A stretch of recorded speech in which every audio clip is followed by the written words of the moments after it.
yaitu stereo, membela citra buruk. Gambar yang buruk itu adalah salinan bergerak. Kualitasnya jelek, resolusinya di bawah standar. Saat dipercepat, kualitasnya memburuk. Itu adalah bayangan gambar, pratinjau, gambar bini, ide yang keliru, gambar keliling yang didistribusi secara gratis, diperas melalui koneksi digital yang lambat, dikompresi, direproduksi, dirobek, diremix, serta disalin dan ditempel ke saluran distribusi lain. Citra berkualitas rendah adalah kain lusuh atau sobekan sebuah AVI atau JPEG. Kaum proletar rendahan dalam masyarakat kelas penampilan yang diberi peringkat dan dinilai berdasarkan resolusinya. Citra berkualitas rendah telah diunggah, diunduh, dibagikan, diformat ulang, dan diedit ulang. Ini mengubah kualitas jadi aksesibilitas, nilai pameran jadi nilai kultus, film jadi klip, kontemplasi jadi gangguan. Citra tersebut dibebaskan dari brankas bioskop dan arsip dan didorong ke dalam ketidakpastian digital dengan mengorbankan substansinya sendiri. Citra berkualitas rendah cenderung ke arah abstraksi. Ia adalah ide visual dalam proses pembentukannya. Citra buruk tersebut merupakan generasi kelima yang ilegal, gambar asli yang terdistorsi. Silsilahnya meragukan, nama filenya sengaja salah ija. Seringkali gambar ini melanggar warisan budaya, budaya nasional, atau bahkan hak cipta. Gambar ini diwariskan sebagai umpan, jebakan, indeks, atau sebagai pengingat akan bentuk visualnya di masa lalu. Gambar ini mengejek janji-janji teknologi digital. Tidak hanya seringkali terdegradasi hingga hanya menjadi buram yang terburu-buru. Bahkan orang pun ragu apakah gambar ini masih bisa disebut gambar sama sekali. Hanya teknologi digital yang mampu menghasilkan gambar yang begitu buruk seperti ini. Gambar yang buruk adalah hal yang lazim di zaman sekarang. Gambar-gambar yang terbuang dari layar, puing-puing produksi audiovisual, sampah yang terdampar di pantai ekonomi digital. Mereka menjadi saksi atas dislokasi, transfer, dan permintaan gambar yang penuh kekerasan. Percepatan dan peredarannya dalam siklus ganas kapitalisme audiovisual. Gambar-gambar yang buruk diseret ke seluruh dunia sebagai komoditas atau perwujudannya, sebagai hadiah atau sebagai anugerah. Mereka menyebarkan kesenangan atau ancaman kematian, teori konspirasi atau bajakan, perlawanan atau kebodohan. Gambar-gambar yang buruk menunjukkan hal yang langka, yang jelas, dan yang tak terbayangkan, yaitu jika kita masih mampu menguraikannya. 1. Resolusi rendah. Dalam salah satu film Woody Allen, karakter utamanya tampak buram. Ini bukan masalah teknis, melainkan semacam penyakit yang menyimpannya. Citranya selalu kabur. Karena karakter Allen adalah seorang aktor, ini menjadi masalah besar. Ia tidak dapat menemukan pekerjaan. Kurangnya kejelasan citranya berubah menjadi masalah misteri. Kejernihan diidentifikasi sebagai posisi kelas, posisi yang nyaman dan istimewa. Sementara keburaman menunjukkan nilai seseorang sebagai sebuah citra. Namun, hierarki gambar kontemporer tidak hanya didasarkan pada ketajaman, tetapi juga dan terutama pada resolusi. Lihat saja toko elektronik manapun dan sistem ini, yang dijelaskan oleh Harun Faroki dalam sebuah wawancaranya yang penting tahun 2007 menjadi sangat jelas. Dalam masyarakat gambar, peran sebagai toko unggulan. Di toko unggulan, sinema mengambil produk-produk kelas atas dipasarkan dalam lingkungan yang mewah. Turunan yang lebih terjangkau dari gambar yang sama beredar sebagai DVD, di televisi siaran atau daring, sebagai bentuk yang berkualitas buruk. Jelas, gambar beresolusi tinggi terlihat lebih cemerlang dan mengesankan, lebih mimikri dan magis, lebih menakutkan dan menggoda daripada gambar yang buruk. Bisa dibilang, gambar beresolusi tinggi lebih kaya. Kini, bahkan format konsumen pun semakin beradaptasi dengan selera para pecinta film dan penikmat estetika yang bersikeras menggunakan film 35 mm sebagai jaminan visualitas yang murni. Penekanan pada film analog sebagai satu-satunya media yang penting secara visual bergema di seluruh wacana tentang sinema, hampir tanpa mempedulikan nuansa ideologisnya.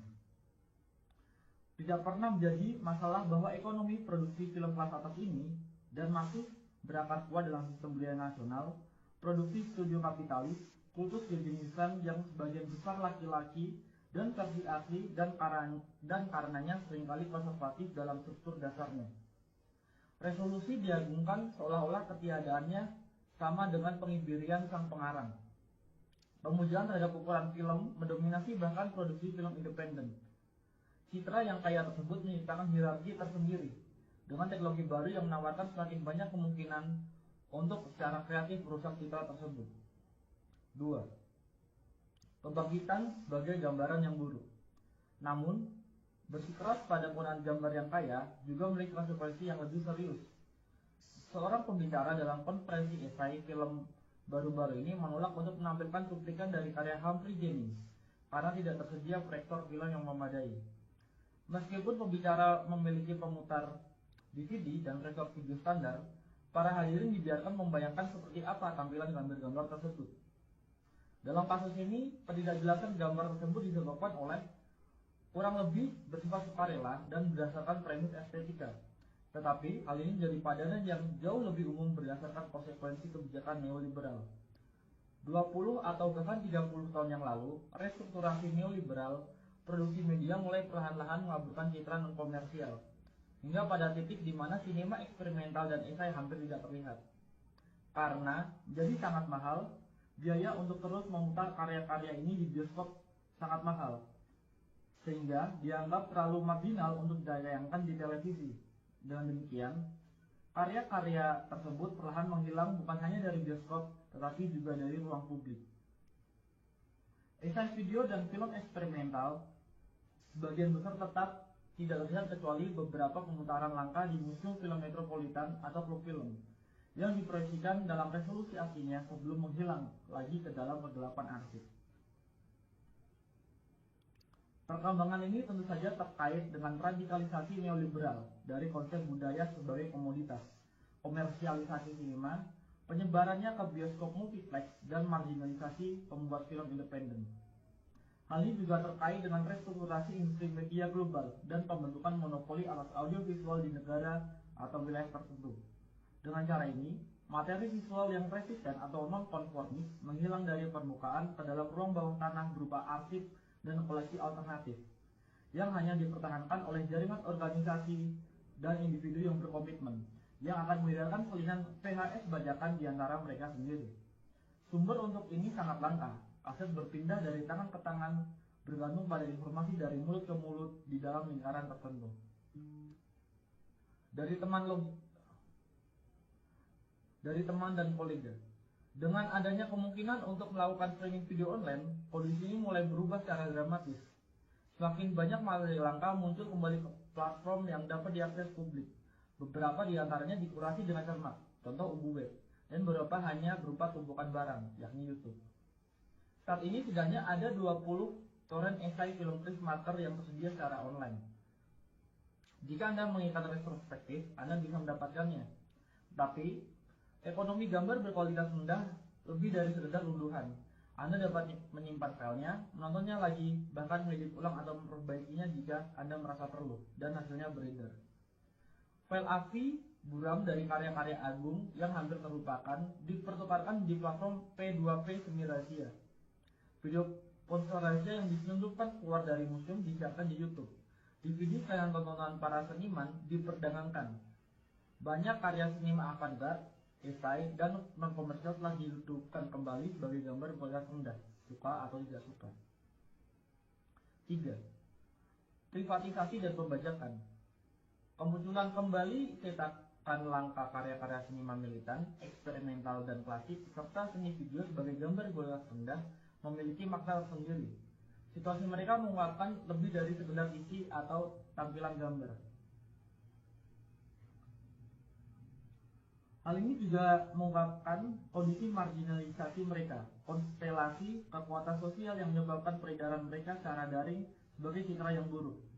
Gambar-gambar berkualitas buruk disebut berkualitas buruk karena tidak diberi nilai apapun dalam masyarakat kelas gambar.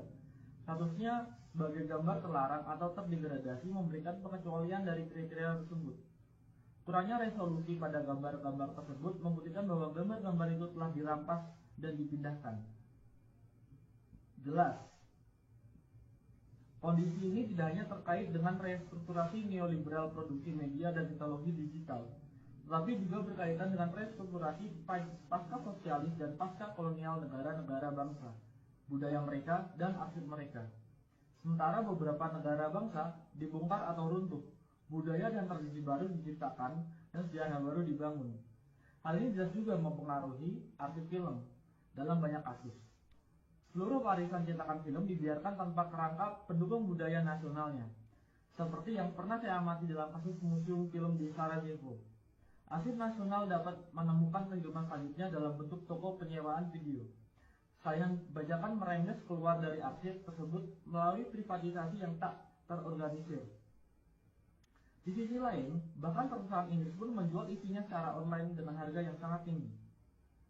Seperti yang dijelaskan oleh Kurt Wojciech, citra buruk beredar sebagian karena kekosongan yang ditinggalkan oleh organisasi perfilman negara yang merasa terlalu sulit untuk beroperasi sebagai arsip 16 atau 35 mm atau untuk mempertahankan infrastruktur distribusi apapun di era kontemporer. Dari perspektif ini, citra buruk mengungkapkan penurunan dan degradasi esai film atau bahkan sinema eksperimental dan non-komersial apapun yang di banyak tempat dimungkinkan karena produksi budaya dianggap sebagai tugas negara. Privatisasi produksi media secara bertahap menjadi lebih penting daripada produksi media yang dikendalikan atau disponsori negara. Namun di sisi lain, privatisasi konten intelektual yang merajalela bersama dengan pemasaran online dan komodifikasi juga memungkinkan pembajakan dan pengambilalihan. Hal ini menimbulkan peredaran citra buruk. 4. Sinema yang tidak sempurna. Muncul citra yang buruk menginginkan kita pada manifesto ketiga klasik untuk sinema yang tidak sempurna karya Juan Garcia Espinosa yang ditulis di Kuba pada tahun 1960-an. Espinosa berpendapat untuk sinema yang tidak sempurna karena menurutnya sinema yang sempurna secara teknis dan artistik mahir hampir selalu merupakan sinema reaksioner. Sinema yang tidak sempurna adalah sinema yang berupaya mengatasi pembagian kerja dalam masyarakat kelas. Ia menghubungkan seni dengan kehidupan dan sains, menghubungkan perbedaan antara konsumen dan produsen, penonton dan pengarang. Ia bersikeras pada identitasnya sendiri. Ketidaksempurnaan populer tapi bukan konsumerisme dilakukan tanpa menjadi birokratis. Dalam manifestonya, Espinosa juga merefleksikan janji-janji media baru. Ia dengan jelas memprediksi bahwa perkembangan teknologi video akan membahayakan posisi elitis para pembuat film tradisional dan memungkinkan semacam produksi film massal, seni rakyat. Seperti ekonomi gambar yang buruk, sinema yang tidak sempurna mengurangi perbedaan antara penulis dan penonton serta menggabungkan kehidupan dan seni. Yang terpenting, visualitasnya sangat terkompromikan, buram, amatir, dan penuh artefak. Dalam beberapa hal, ekonomi citra yang buruk, hal ini sesuai dengan deskripsi sinema yang tidak sempurna. Sementara deskripsi sinema yang sempurna lebih mewakili konsep sinema sebagai tokoh unggulan. Namun, sinema yang tidak sempurna, yang nyata dan kontemporer, jauh lebih ambivalen dan afektif daripada antisipasi Espinosa. Di satu sisi, ekonomi gambar berkelas rendah dengan kemungkinan distribusi global yang langsung dan etika remix dan apropriasi memungkinkan partisipasi kelompok produsen yang jauh lebih besar daripada sebelumnya. Namun, ini tidak berarti bahwa peluang-peluang ini hanya digunakan untuk tujuan progresif. Ujar kebencian, spam, dan sampah lainnya juga menyebar melalui koneksi digital. Komunikasi digital juga telah menjadi salah satu pasar yang paling diperebutkan. Sebuah zona yang telah lama mengalami akumulasi modern baru yang berkelanjutan dan upaya privatisasi besar-besaran, dan sampai batas tertentu berhasil. Jaringan tempat beredarnya gambar-gambar buruk tersebut jadi platform bagi kepentingan bersama yang baru dan rapuh, sekaligus medan pertempuran bagi agenda komersil dan nasional. Jaringan tersebut memuat materi eksperimental dan artistik, tetapi juga sejumlah besar pornografi dan paranoia. Meskipun wilayah citra berkualitas rendah memungkinkan akses ke citra yang terpinggirkan, wilayah ini juga dipenuhi oleh teknik komodifikasi paling canggih. meskipun memungkinkan partisipasi aktif pengguna dalam pembuatan dan distribusi konten. Platform ini juga melibatkan mereka dalam produksi. Pengguna menjadi editor, kritikus, penerjemah, dan penulis bersama dari gambar-gambar berkualitas rendah. Dengan demikian, gambar yang buruk adalah gambar yang populer, gambar yang dibuat dan dilihat oleh banyak orang. Mereka mengekspresikan semua kontradiksi dari kerumunan kontemporer, oportunisme, narsisme, keinginan akan otonomi dan kreasi, ketidakmampuan untuk fokus atau mengambil keputusan, kesiapan konstan untuk melanggar dan sekaligus tunduk. Secara keseluruhan, citra-citra buruk tersebut menyajikan gambaran sekilas tentang kondisi afektif kerumunan, neurosis, paranoia, dan ketakutan, serta keinginan akan intensitas kesenangan dan pengalihan perhatian. Kondisi citra-citra tersebut ini bukan hanya tentang transfer dan pemformatan ulang yang tak terhitung jumlahnya, tapi juga tentang banyaknya orang yang cukup peduli untuk mengkonversinya berulang kali, menambahkan subtitle, mengedit ulang, dan mengunggahnya. Dalam konteks ini, mungkin kita perlu mendefinisikan ulang nilai sebuah gambar, atau lebih tepatnya menciptakan perspektif baru untuknya. Terlepas dari resolusi dan nilai tukar, kita dapat membayangkan bentuk nilai lain yang didefinisikan oleh kecepatan, intensitas, dan penyebaran. Gambar yang buruk adalah buruk karena sangat terkompresi dan menyebar dengan cepat. Gambar tersebut kehilangan materi dan memperoleh kecepatan. Tetapi gambar tersebut juga mengekspresikan kondisi dematerialisasi yang tidak hanya dimiliki oleh warisan seni konseptual, tetapi terutama oleh mode produksi semiotik kapital, seperti yang dijelaskan oleh Felix Guattari, mendukung penciptaan dan penyebaran paket data yang ringkas dan fleksibel yang sangat diintegrasikan ke dalam kombinasi dan rangkaian yang semakin baru. Penyederhanaan konten visual ini, konsep yang sedang terbentuk dari gambar, menempatkan dalam suatu perubahan informasi umum dalam ekonomi pengetahuan yang berbagai gambar dan keterangannya keluar dari konteks ke dalam pusaran deteritorialisasi kapitalis permanen. Sejarah seni konseptual menggambarkan hal ini dematerialisasi objek seni pertama-tama sebagai gerakan perlawanan terhadap nilai fetishisme visibilitas. Namun kemudian, objek seni yang telah didematerialisasi ternyata sangat cocok dengan semiotisasi kapital, dan dengan demikian, dengan arti tertentu, pergeseran konseptual citra buruk. Dalam kapitalisme, citra buruk juga mengalami ketegangan serupa. Di satu sisi, ia beroperasi melawan nilai fetishisme resolusi tinggi. Di sisi lain, justru nilai mengapa ia akhirnya terintegrasi sempurna ke dalam kapitalisme informasi yang berkembang pesat pada rentang perhatian yang terkompresi, pada kesan daripada impresi, pada esteritas daripada kontemplasi, pada pratinjau daripada pemutaran. 5. Kawan, bagaimana ikatan visual Anda hari ini? Namun, secara bersamaan, terjadi pembalikan paradoks.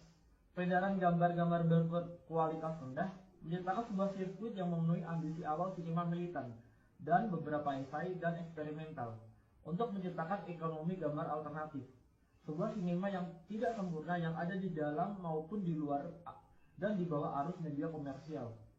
Di era berbagi file, bahkan konten yang terpinggirkan pun beredar kembali dan menghubungkan kembali audiens yang tersebar di seluruh dunia.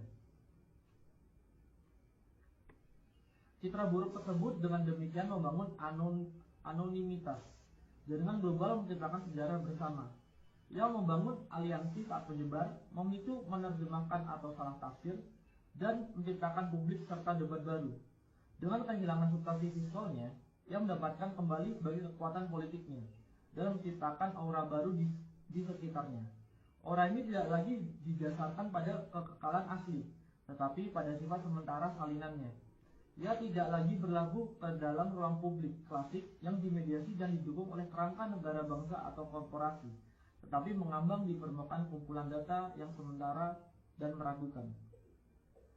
Dengan terlepas dari kasanah perfilman konvensional, karya ini terdorong ke layar-layar baru dan sementara yang dirangkai oleh keinginan para penonton yang tersebar.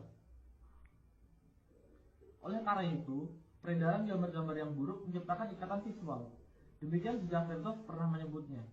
Ikatan visual ini menurut Chertoff dimaksudkan untuk menghubungkan para pekerja di seluruh dunia satu sama lain. Ia membayangkan semacam bahasa adamik visual komunis yang tidak hanya dapat memberi informasi atau menghibur, tapi juga terorganisir para penontonnya.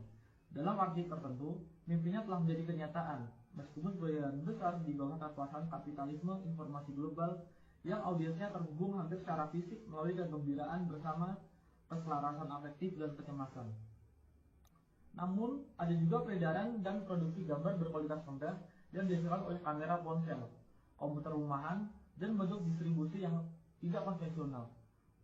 Koleksi optiknya, penyusunan kolektif sebagai file atau sirkuit distribusi akan rumput, menguatkan hubungan yang tidak menentu dan kebetulan antara para produsen dimanapun yang secara bersamaan membentuk audiens yang tersebar.